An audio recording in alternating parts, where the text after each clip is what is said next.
You are watching ESPNcricinfo Match Day. We're looking ahead to the third ODI between India and West Indies. Remember the series right now, India leading 1-0, and this game will be played not too far away from where we are. We're in the Mumbai studio. The game would be played right across about 100 kilometers away in Pune. Joining me, Ajit Agarkar and Phil Simmons. We look ahead to the match. The latest update from Pune is that India have won the toss, and Virat Kohli, this time, no surprise there, has decided to bowl first. That means the Indian team would be chasing after that exciting tie that we saw in Visakhapatnam. Ajit, normal services resume. Virat is taking the right decision, you said this time. Yeah, I think after how well West Indies played, or how well they chased last time, or both the games how they've batted, I don't think Virat Kohli was, in spite of Bumrah coming back, was going to take that chance of wanting to defend a total. So yeah, India's been really good when they've chased. West Indies bowling hasn't been great in both the games. So yeah, any captain would have won the toss today, was always going to bowl first, not leave it to chance to try and defend the total. Right, bowl, despite the fact that we saw, last time around there was a bit of dew, that was a problem we saw with the Indian bowlers, and that could be a problem that West Indies would face. This time of the year there is a little bit of dew. Most places in India starts getting cooler anyway. But those are not the things that you account for unless you're 100% sure there's going to be dew, which you can never be. So it's the pitch. Last game they thought it might grip and turn a little bit more, but dew kind of played, it played in West Indies' hands a little bit. I don't think he'd want to take that chance. I think India can actually chase down anything against this West Indies attack. I mean, okay, somebody might have a good day today and have a great spell for the West Indies, but in general, from what we've seen from their attack, chasing is obviously the better option for both teams, really. Okay, the reason, as you say, that no one can be 100% certain about the fact that whether they will be due or not, considering you've played all your cricket in Mumbai, this is not going to be too far away. You could give us an insight whether they will be due at this time. The good part is the game start at 1:30, so it's, even if the dew comes, it's generally later, 7:30, 8ish, 8:30. Could still have an effect on the game, the way it went. We saw last game, I mean, the Indian spinners really struggled. Even the seamers, sometimes to get the ball full, if it's a little bit damp, it's always a lot tougher. So yeah, there might be a reason there, but I think it's more with the way the West Indies have batted, that Virat Kohli doesn't want them to have that opportunity to try and have a target in front of them to chase, and not the biggest ground either in Pune. Okay, Phil, come to you. Do you think, I was just looking at the last match that was played in Pune. It was played, exactly a year ago, sometime around this time of the year. It was versus the New Zealand team, and at that time we saw that the team that batted second really benefited, because batting was really tough. Batting in the first inning, second inning, it kind of improved. You think West Indies would take heart from that?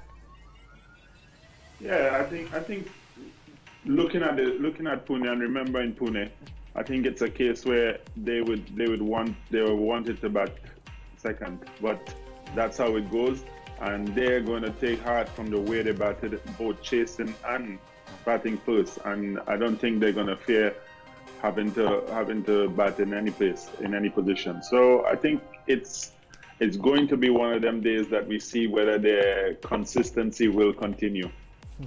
All right, let's quickly throw to the Indian playing 11 at the moment. There have been few changes as we expected, because Bumrah, and then you had Bhuvneshwar Kumar coming back, so they had to make it to the playing 11. They are Khalil Ahmed also plays. That's interesting. No Ravindra Jadeja. We had a brief chat. What do you make of that? Yeah, I like the look of that squad. I think Ravindra Jadeja, unless it's a rank turner, doesn't fit in that one-day 11.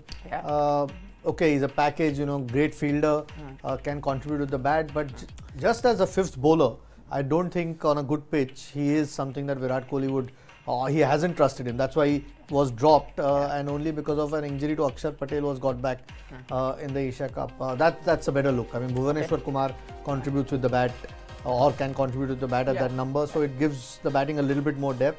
And that bowling attack looks a lot more balanced. Okay, that is what I wanted to ask you. Do you really think it lends that balance with Jadeja out? Because at one point you thought that with no Hardik Pandya, he was the only all-rounder. I mean, he's obviously a better batsman than Bhuvneshwar Kumar is. He hasn't showed a lot with the bat in one-day cricket. He's a better batsman, but when it comes to bowling 10 overs, there is no competition on any kind of surface, any conditions. Bhuvneshwar Kumar is far superior to what Jadeja can offer with the ball on a good surface. So, like I said, I think that's a better balance. You need three seamers. Three spinners is always a bit of a risk if it's a good pitch, and West Indies have shown in the last couple of games they can play spin well. Okay. Now they've gotten used to these conditions as well, so I like the look of that squad. I think that's the best 11 that India can pick from the squad that they have. Do you think it's a reflection of how this particular surface would be? Because we often heard Virat say that we're going to pick the team depending on how the condition is. I was just reading a bit and they said that Pune usually helps the batsmen as well, but it's not the kind of pitch that we helping a lot of spinners, so better option would be to go with. Yeah, like I said, not the biggest ground, doesn't really turn. If anything, sometimes it's a bit too paced, which helps the seamers. In the evening, at times it does a little bit with the ball, at least early on with the new ball. Three seamers is the way to go most times in one-day cricket. I think going with three spinners and just two seamers is always a huge risk. We saw that in the last game. Even on flat wickets, you need three seamers, and that's why. And both Bhuvaneshwar Kumar and Bumrah. That's a solid bowling lineup. Okay, let me get Phil in on that. Bhuvaneshwar Kumar, Jasprit Bumrah, two of India's prime bowlers when it comes to the shorter format of the game. Of course, Bumrah doing really well in Test cricket too. You think it's going to be tougher for the Windies? Those two matches that we saw, they got 300 plus, but with these two coming back, could be a bit tougher. No disrespect to Umesh and Shami, but this is India's two premier white ball bowlers, and it's definitely going to make things a lot tougher for West Indies batting. Now, today, we're going to see where the batting really is from a point of view of the quality of the attack. And I agree with Ajit that the three seamers makes a little bit more sense than the three spinners. So it is going to be a little more difficult for West Indies today. And that's what I said, today is going to be a bigger test than the last couple of games. All right, interesting now thoughts from Phil Simmons there as he's talking about how it might be tougher now for the Windies batsmen to get those amount of runs that he got, and no disrespect there for Mohammad Shami and Umesh Yadav. We're getting the playing 11 of the Windies team as well, and I believe there's just one change there. Fabian Allen is coming, he's got his debut now, and who's gone out? There's Bishu who's actually gone out, and Fabian Allen, as we've been told, is a batting all-rounder. Phil, could we get a little bit more on him, Fabian Allen? What can fans expect to see of him? I think the first thing you can expect is dynamism in the field. He's exceptional in the field. His bowling has come on a lot. He played with me in CPL at St. Kitts, and his bowling has come along a lot, but he is that extra batsman down there because he can smash the ball to all parts. He's shown that in a couple of the 4-day games that he's played at home and the T20. So he's a total package. He's a little bit of Jadeja if you wanna compare him to someone. Okay. So I think that's interesting because he's a little more attacking as a bowler than Bishu would be. Oh, very interesting. Okay, so for all Indian fans who are wondering how Fabian Allen is, that's a great comparison, as Phil says. He's a bit of Ravindra Jadeja. But Phil, I saw you nodding and smiling as soon as you heard the change in the playing 11. I reckon you agree with this change, Fabian coming in? Yeah, I commissioned that change maybe for the second one day, but it didn't happen. But no, I like the change because I think that in the middle you got to get someone who's a little more attacking and trying to get wickets in the middle, and I hope that's what Fabian comes in and does because he has the ability to do that, and he's, as I said, he gives you three options. Okay, and unfortunately for West Indies, Bishu's not quite done the job for them, whether it's in test matches or in the first couple of one-days, where you would think wrist spinners these days in general are the flavor of the month or the year of one-day cricket at the moment. Unfortunately for them, it's not worked. So you'd rather get a bowler who's, like Phil says, is more attacking, but also will give you a little bit more control. Okay, I've often seen these memes on internet, that Sir Jadeja can do everything, and he's done something without playing. He's ensured that he's playing because, as Phil was saying there, he is a bit of Ravindra Jadeja, Fabian Allen, and he's making his debut. So we'll also listen in to the Windies coach. Now remember, Stuart Law was out of the dressing room, was banned for those first two ODIs, is making a return, and he's really upbeat after the performance that he saw in Vizag. I'd rather be in the dressing room, to be honest. I'm not a very good watcher at the best of times, but when I'm watching by myself, it wasn't much fun. You do get a different perspective of it on TV, which I've managed to, talk into, our training through the different coaches at our numerous meetings that we do have, whether it be over breakfast or dinner. It's up to us as the coaches to facilitate what the players need to produce their best out in the field. I won't be saying anything out of the ordinary, just here to support. And with the fast bowlers coming in, look, I don't think the pressure goes away no matter who we play against. You know, if you're a batsman in a cricket team, you're under pressure to score runs all the time. So the pressure's no different. You know, we've come here and I've listened to commentary, I've listened to numerous sport shows talking about the match-up between West Indies and India, and not many people have given us a chance of competing in this series. But that's fuel to our boys' fire. They like being written off out of a contest, and it gives them an opportunity to go out and play good cricket. So, look, there's no extra pressure on us. We've got to go out and just do our thing, do it better than we can do, what we have been doing. In India, we've then got to come up with better players. Okay, interesting there. Stuart Law was out, as he's mentioned, for those 2 games. Was hoping that ban would get extended because he's enjoying the city of Pune so much. Would have liked to be outside the dressing room, hanging around the city, but that wasn't to be. He has to be at the dressing room this time. Phil, I'll come to you as a coach yourself. We heard Stuart talk about how he's been looking at videos and also reading a lot of articles or what's been written by the team. Sometimes does it help to have a reboot and then you can come back with fresher plans for the team? Yeah, sometimes it does help to draw yourself out of the situation and look at it from outside. But I wouldn't have liked to be in that position in the middle of a series, because it's when everything happens, and you can have all the meetings you want, but you as head coach got to be in that dressing room when the match is on and everything is happening. So I don't think he would have been as happy as he makes it seem there to be out of the dressing room, but same again, he's back now, so it's good. Okay, I don't know what you make of coaches in cricket in general. Do you think, having him in the dressing room could have made a difference to that tie? Windies could have won. There was lack of direction there towards one point where it looked comfortable they could win from that particular point. Not really. I don't think it was lack of direction. I think that run out kind of put Shai Hope under a bit of pressure. Till then, they had the game under control, and then a couple of good overs from the Indian bowlers towards the end. Shami bowled a really good 49th over. Umesh, till that last ball boundary, was almost won that game for India. So did Chahal, that 48th over. So no, I'm not sure whether Stuart Law being in the dressing room would have made any difference, because West Indies really played well through most of the night in their batting innings.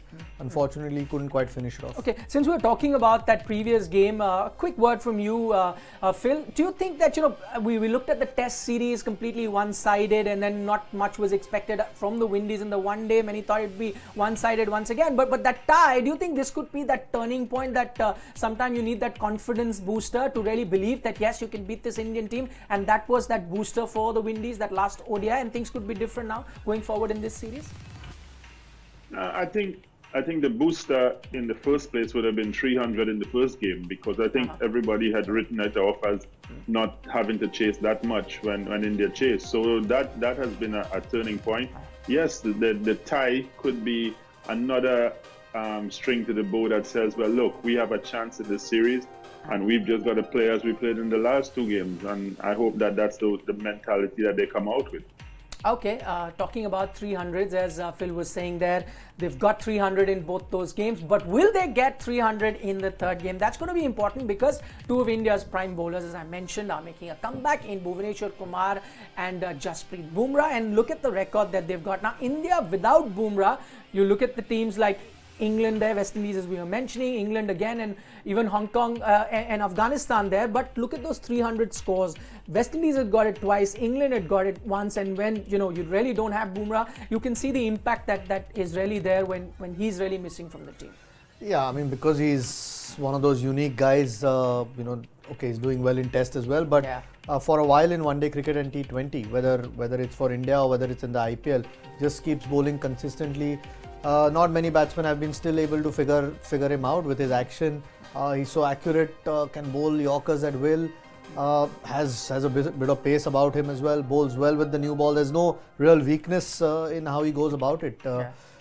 So, I mean, naturally, when you have 10 overs of that sort of bowler, okay, he might have an occasional bad day, but in general, in shorter formats, he's been very, very difficult to get away. India lost that series in England 2-1. Bumrah was missing that as well. So, no, he's India's premier bowler. Whether he is India's #1 bowler in one-day cricket, there's no doubt about it. And he's had a bit of a break, so sometimes you can be a little bit rusty. First game, at least West Indies will be hoping he is, but he gets it back very quickly in this format because just got such a good head, keeps things simple, trusts his skill and works hard at them. Why do you think these two have been brought back? Is it because West Indies got those 300, you think, or the selectors felt, oh, they've been rested enough, let's bring them? Yeah, I mean, I wasn't sure why they've been rested. I think they've been resting for a while.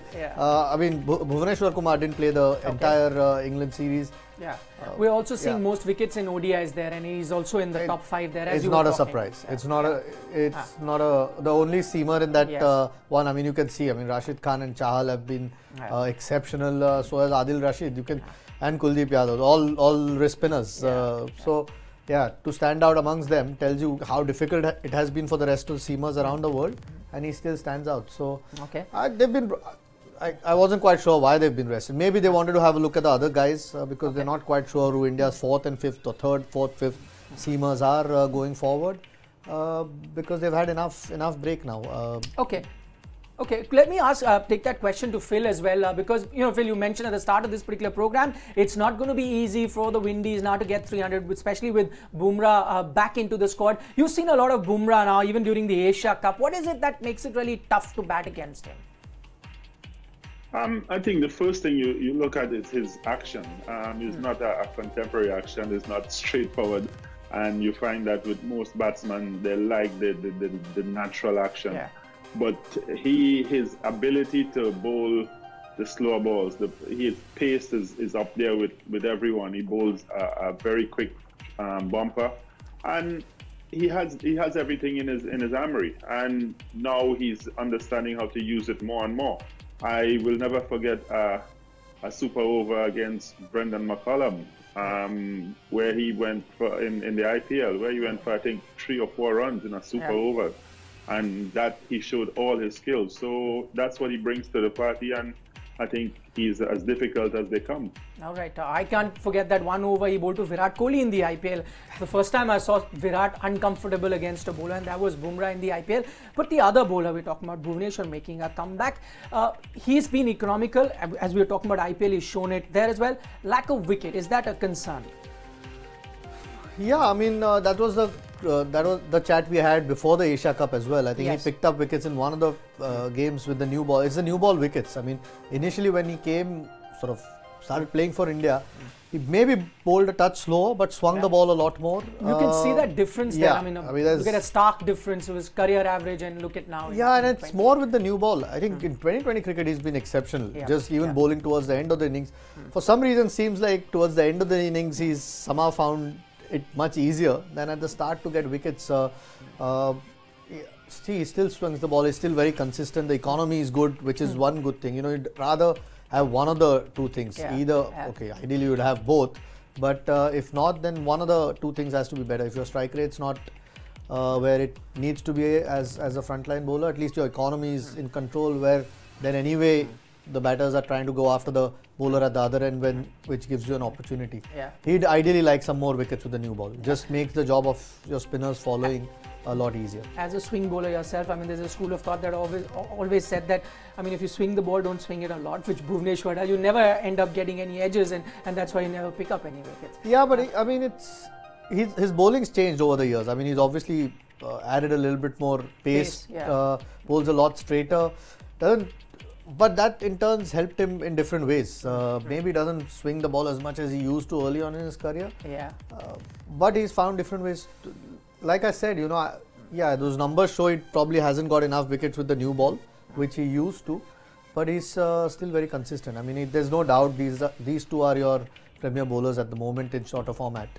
Ideally, Bhuvaneshwar Kumar would like to pick more wickets though. All right. Now that the West Indies are batting first, remember they've got more than 300 runs in the first 2 ODIs, and India chased in that first match a score of over 300, and then you had a tie in the next match. So getting a lot of runs has been the key in this particular series. But one man who's very, very crucial for the Windies to get a big total, he's not got going in the series so far, has got over 900 runs batting in India, is the veteran in Marlon Samuels.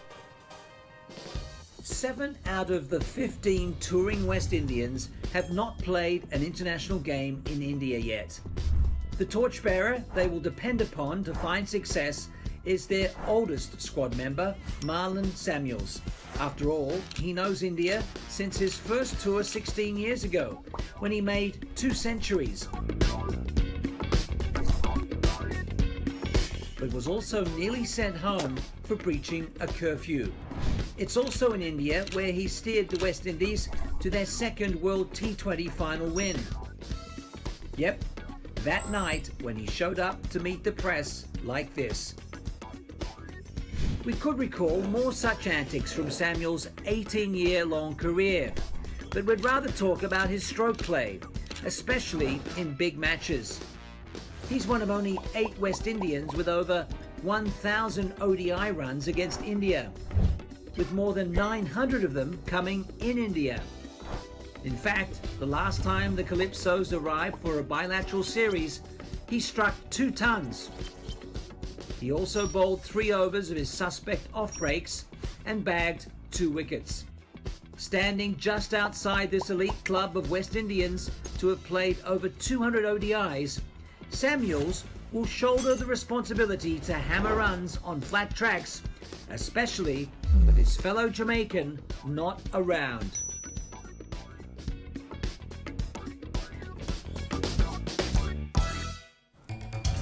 All right, Phil, I'll come to you. Looking at that particular record, and he's done fantastically well in India, but this particular series, as I mentioned earlier, has failed to get going. Do you think his Achilles heel has been the fact that he's not been able to pick up those Indian wrist spinners? I think a little bit of that, but he's also coming from not playing that much cricket at home. I think he played a couple of games in the Super 50 before he came. But you can see that there's a little bit of rust in his feet movement and everything like that. So I think with him being there now, you would expect a little more of him in these coming 3 ODIs. But the wrist spinners are always an issue. So it's going to be hard for him, especially with Reed and Kuldeep. So I think that's going to be his hardest thing. But I'm sure that his footwork, and he's going to be settled down now after being there for a short while and playing the first 2 games. Okay, he talks about Kuldeep versus Samuels. I'm sure he's not going to go into the back foot now to Kuldeep. That was a great ball though. Yeah. I mean, zip through, obviously didn't pick him, so looked even better. But played a couple of good shots at the start of the innings. Last game looked positive. Yeah, you want one of your experienced guys to then sort of put your hand up. He's got a great record in India, but it's a lot older, Marlon Samuels. So okay, yeah, look, fortunately for West Indies, guys around him are batting well. Hetmeyer or Shai Hope in the previous game. Kieran Powell, I like the look of him every time he bats. But yeah, your number 4 needs to contribute a bit more. All right, quick prediction. You think Windies can do it this time? They lost, they've tied. The next step would be to win. Yeah, I mean, they would have ideally liked to chase, to be honest. Yeah. But we'll see how the conditions are. Sometimes it can help the seamers bowling under lights. They'll need some runs on the board though. If they can again get a score of over 300, you're always in with a chance if you can knock the Indian top order off. All right, and as I mentioned, batting in the second inning also kind of gets better here in Pune, so India would be able to chase a big total if there is a. Phil, quickly to you, would you dare to make a prediction? No, I just think we need to. West Indies need again to make 300 runs in order to give themselves a chance, especially as you say, the batting gets better in the night. So they need to get that 300 and they need to get a good start to do it. All right, well, thanks so much for your thoughts, Ajit. Thanks so much as well. I'd just like to let all our viewers know that we are available on our Facebook page as well, also on our YouTube channel. So you can log in there, put in your comments. I'll try to take those questions to the expert. Also, very shortly, we'll have a video coming up about Indian selection if you're wondering why we haven't spoken about that. That's coming up shortly. Thanks so much for watching.